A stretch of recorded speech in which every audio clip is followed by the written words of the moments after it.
Hi there, this is Scott Valentine. I was recently asked to add some clarity and detail to my instructions for clone stamp painting that I wrote about in Photoshop User Magazine. So I wanted to show you some of the details of setting up your documents and explain some of the reasonings behind the choices that I made. Now, I'm going to be using the clone stamp tool to sample from one document and to paint into another. The clone stamp tool always wants you to have the same resolution between two documents, and in this case, since I'm recreating a painted effect or a graphic look, I also want to make sure that I have the documents set at the same resolution.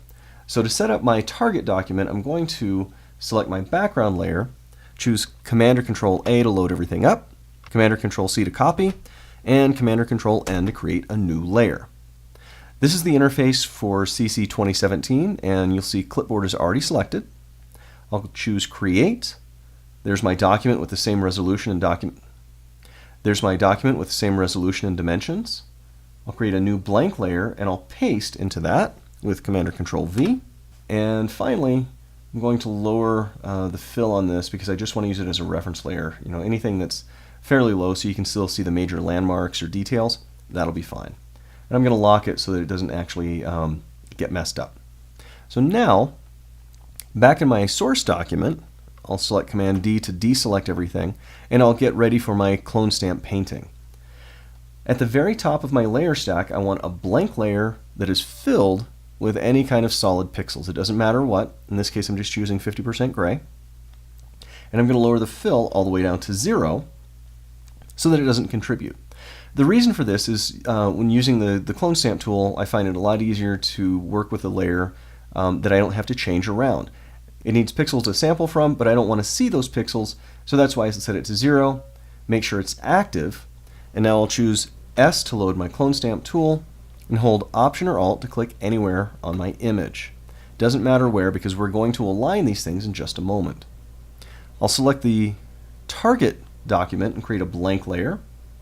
And before I paint here, I want you to notice that I've got, for this clone stamp tool, aligned and sample all layers selected. Now, I'll lay down one brush stroke, and you can see that my layers are not aligned. That's because there's an offset that starts from wherever you happen to begin painting. If you try to align these things by hand, it might be difficult and you'd almost never get it perfect. So let me show you a cheat. I'm going to use Command Z or Control Z to undo that, go to my offset in this clone source window, and enter 0 for both of these values. Now, if I lay down a paint stroke, you can see everything is completely aligned. I'm actually going to get rid of this layer now and create another blank layer so that I have a fresh palette to start with. Let's set up some of the effects that we'll want to use for our painting. I'll go to my background layer and choose Command or Control J to duplicate it and apply a simple Gaussian blur. My goal here is just to wipe out the details and have blocks of color to work with, so that'll work. Now, I haven't changed anything about my sample. I can come over here to my target document and start painting on that blank layer and just kind of filling in anywhere I like. This is a lot easier if you use a digitizing tablet like a Wacom, Intuos, and an Art Pen or something like that, and that's what I'm using right now. It gives me a lot more expression. Alright, so that's a pretty good start. That'll do for our demonstration. Now I can create another blank layer, go back to my source document, and I can apply any kinds of effects. I don't have to keep resampling though. Let me turn this off and show you some of the show you an effect I created with Topaz Simplify that gives me this nice simplified graphic look. I also like some of the rich colors in here. So with that same soft brush, I can go to my blank layer and start painting in some of these details. Right? There we go. And let me lower the flow down a little bit and get some along the hairline. There. I just want a little bit of detail so I can find just enough so that I can create kind of a painted look where the detail's only in the important areas. Now that's pretty cool, but in the article I actually showed you some other stamping techniques that you can use. So let's load up some of these brush presets. I've got a bunch of tribal brushes that I made custom from some items from Adobe stock. I'll create a blank layer at the top again, and now, still using this particular set of looks, come over here and I can start stamping on this layer. All right. Let's make that a little more pronounced by raising the flow back up to 100%. And I'll go over some different areas here. There we go. So you can see I'm stamping in these patterns pretty easily. Let's make it a little more interesting. Let's actually turn that one off, create a blank layer, and add a drop shadow to it. And now I've got a little more depth. All right. Let's increase the size as we go. There we go.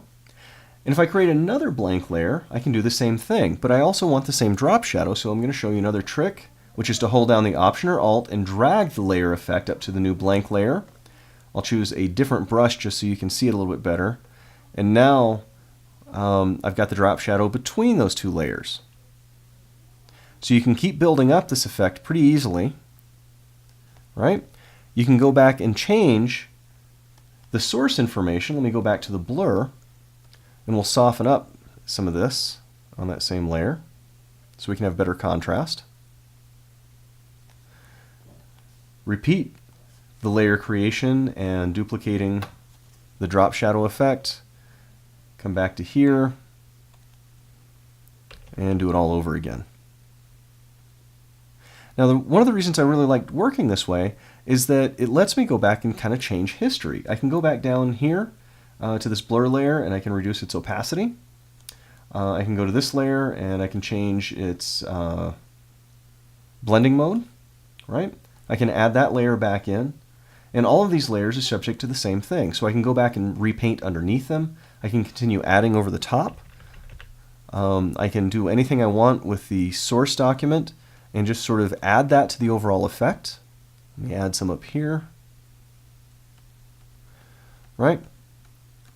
And so I get to blend all of this stuff in without having to use layer masks or keeping track of, you know, what effect is on which layer. Whoop. Which effect is on which layer. And let me try this again with a slightly smaller version. We'll come back this way. Right? And so I get these really nice graphic effects. And you can layer up this in any way you like. We can go back we can go back and turn on the original layer and use a very small brush and get some of the detail in her eyes.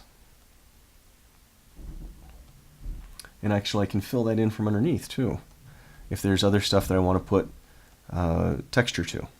Right? So let's try it over here. Remember, I'm painting on a layer below some stuff that I've already filled in.